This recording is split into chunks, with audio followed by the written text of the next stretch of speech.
Hello my fiery friends, the Infernoman here with the latest in deck technology. And for today's deck tech, we'll be covering a deck in the historic format, which I'm going to call Artifact Attack. But of course, before I ramble on, here's again the stats for the deck that we're working with today. So we're going to have 10 creature spells, 29 non-creature spells with specifics of 8 instants, 4 sorceries, 25 artifacts, 4 enchantments, 2 planeswalkers, and a single battle card. Our average mana curve is about 2.3, but you'll notice that our land base is much lower than that. So it does look a little awkward to see it at only 21 lands, but you're going to see when we explain the deck how this actually works out for us. So the deck is basically pretty straightforward. We're going to just create as many Thopters, as many artifact creatures as possible, and just smash our way to victory by going super wide. If we can't go super wide, we do have a backup card for that, which we'll explain in just a second, which is Nettlecyst. But let's otherwise just start at the beginning here. So with our creatures that we have specifically, we're going to use Ornithopters. It's a free card. It's an artifact. It's what we need for the deck.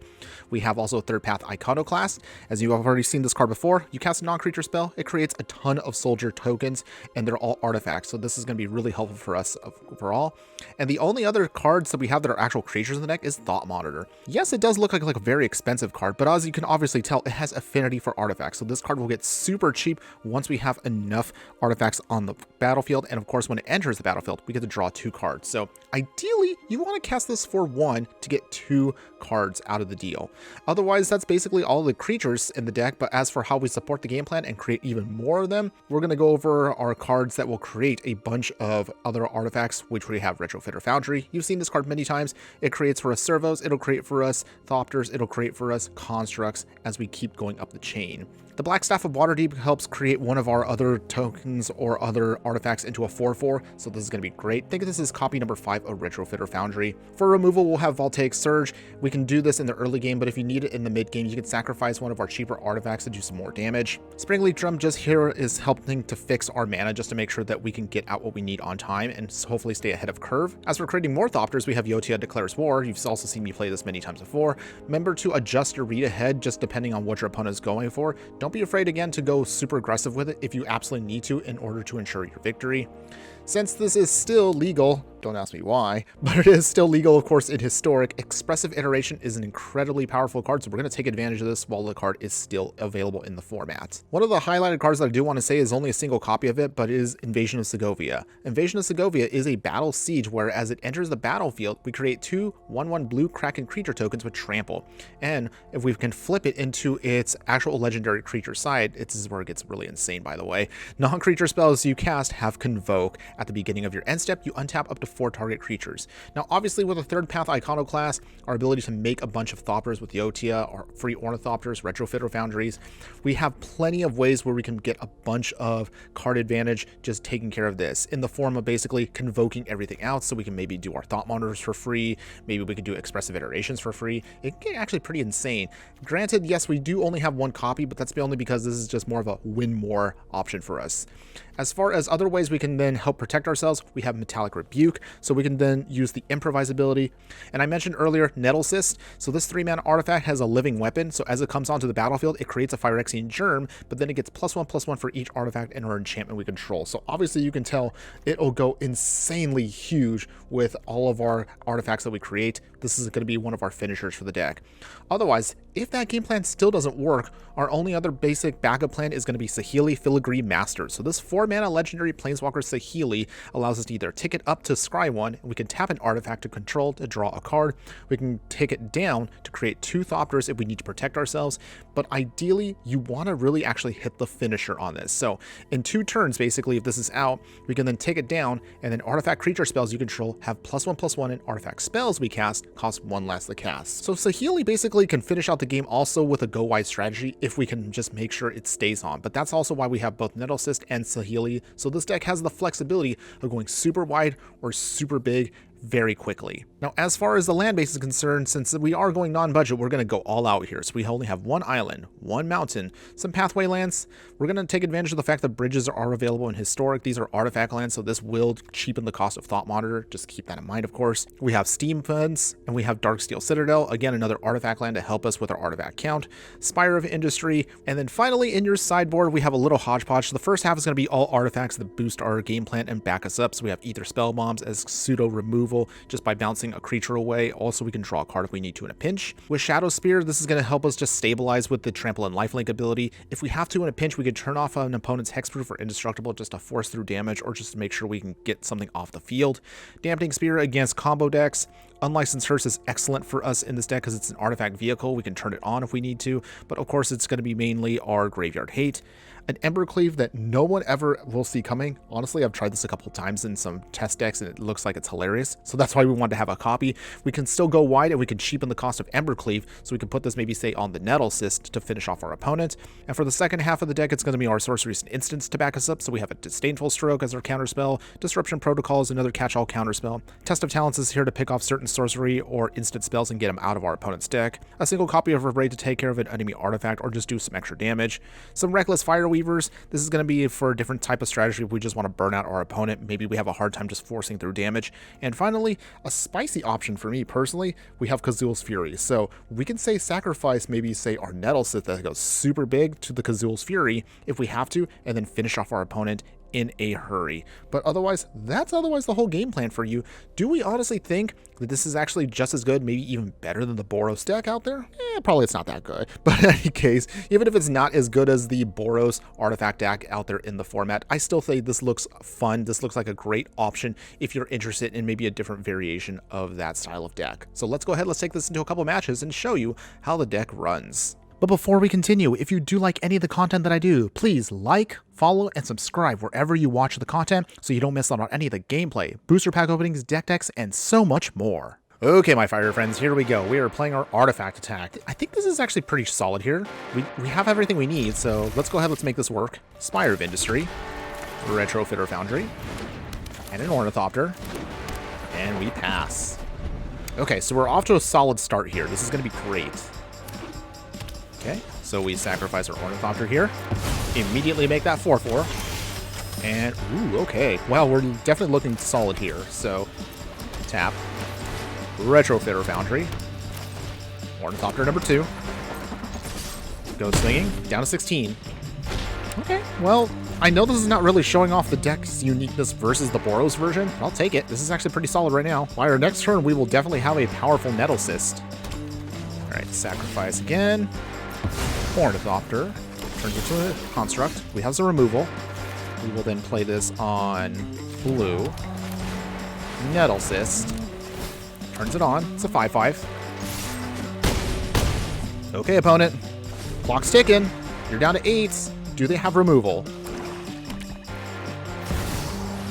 Kaya. Ooh. This might be a problem for us. Okay. Our opponent probably is going to then take out... Oh, okay. I mean, that doesn't really do it, but I guess we'll take that here. So there you go. Again, I know we didn't really get a chance to do much there, but you kind of saw we were doing pretty well. We do have explosive starts if our opponent doesn't have an answer to us. Okay, my fire friends, here we go. We are playing our artifact attack deck, and alright, so I think we can pull off a go-wide strategy here. We have a Metallic Rebeat for counterspell. We have Yotia, Retrofitter, Third Path. I think this is fine. Let's see if we can make this work. So with this, let's go ahead, we'll play Steam Vents, shocking ourselves, Retrofitter Foundry. Now, depending on what our opponent drops down, we can put down Third Path Iconoclast. Ooh, Knight of the Even Legion. Okay, I guess they're a vampire deck. We'll find out in a bit. So with that, I'm going to get a little spicy here and throw down Third Path Iconoclast now. If they don't have removal, we're in great shape. If they do, that's perfectly fine too. Ooh, okay. Wow, they actually didn't have anything. Okay, that's even better for us. So, Spire of Industry. Yotia declares war. We make our first artifact creature. We will play Ornithopter. No attacks. Okay, so not too shabby right now. Deadly Dispute. Oh wow, they sacrificed their knight? Okay, I wasn't expecting that, but that's fine. They make a treasure.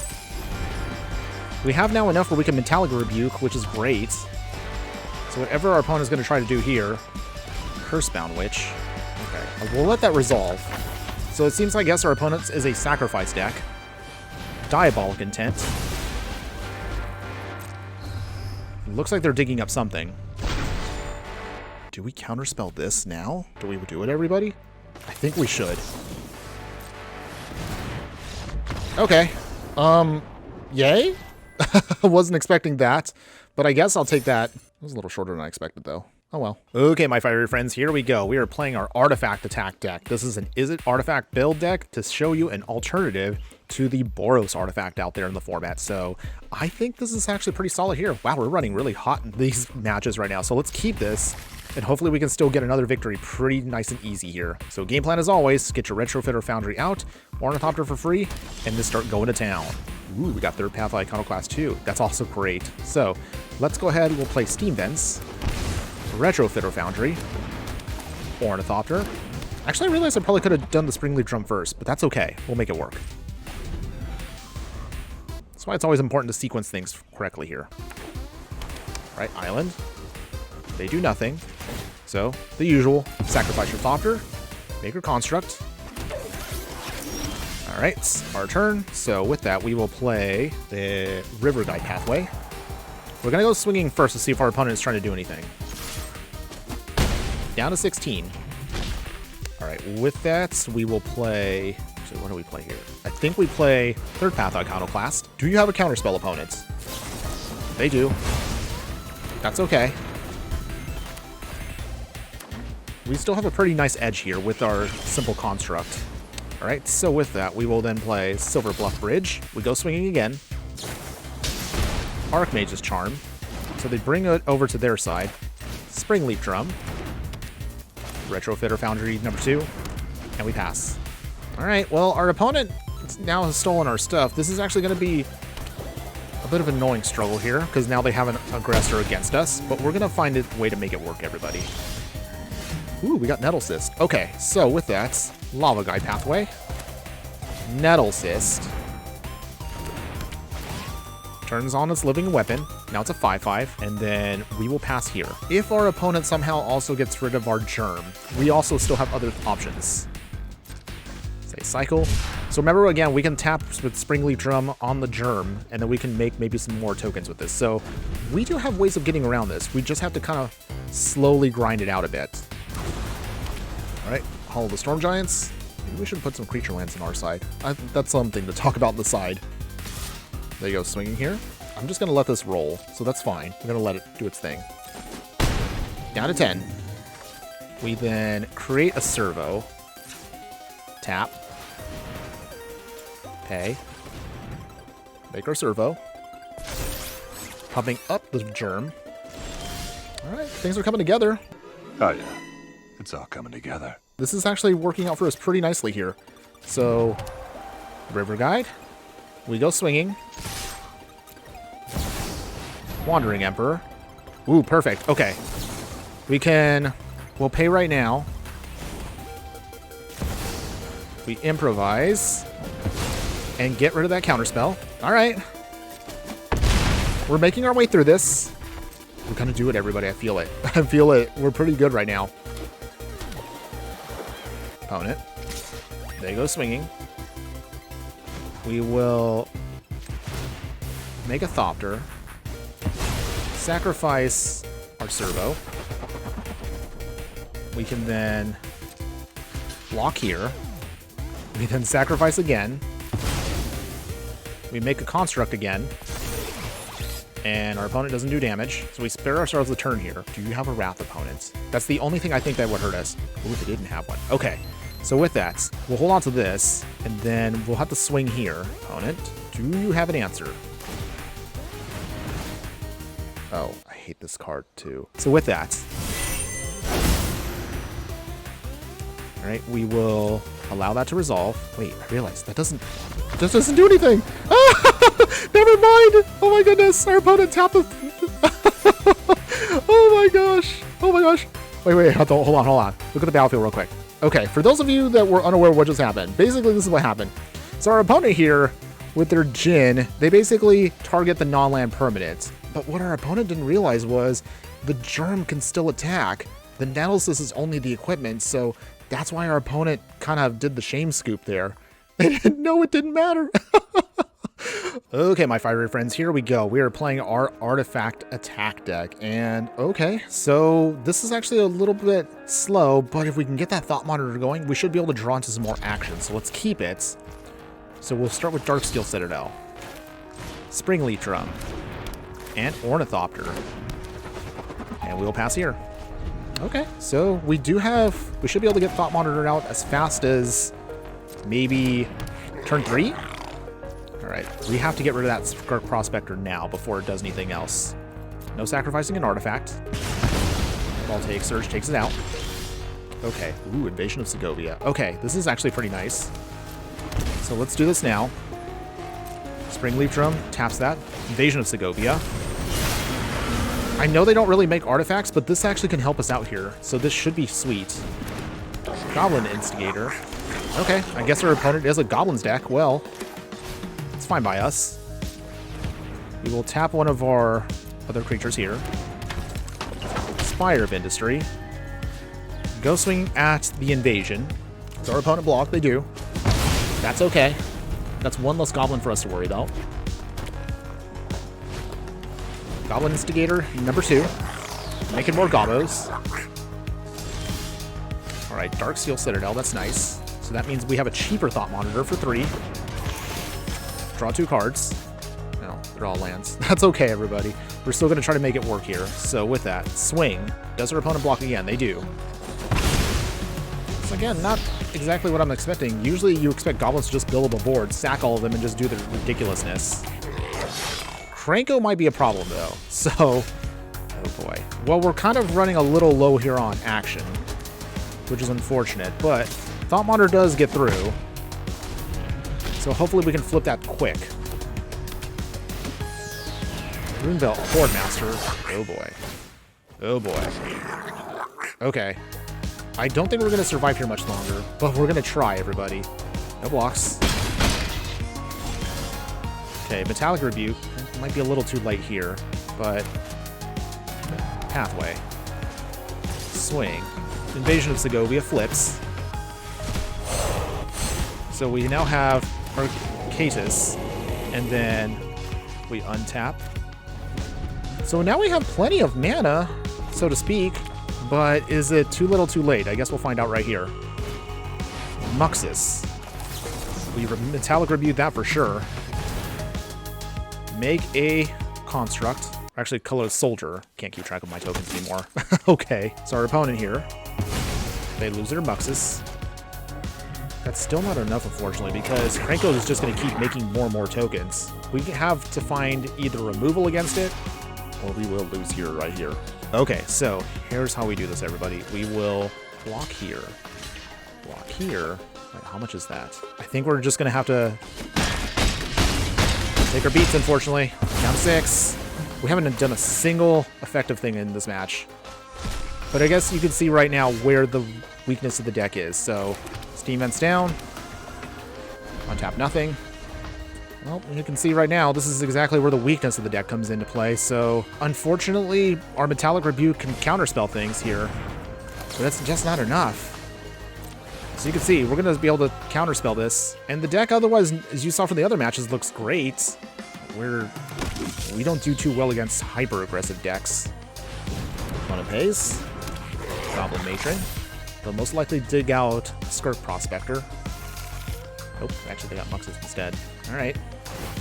They make a giant army of Gobbos. Wait, I don't think we could survive the hit right here. Nope, no, we can't. So, just block.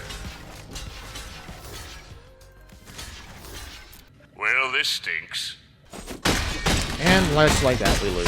Well, oh well. I'm not mad. As you can see, again, this is where the deck kind of has a weakness, so at least you guys kind of saw that. And there you have it, everybody. So that was our artifact attack for you in Historic. So tell me in the comments below, what do you think? Are you a fan of this deck at all?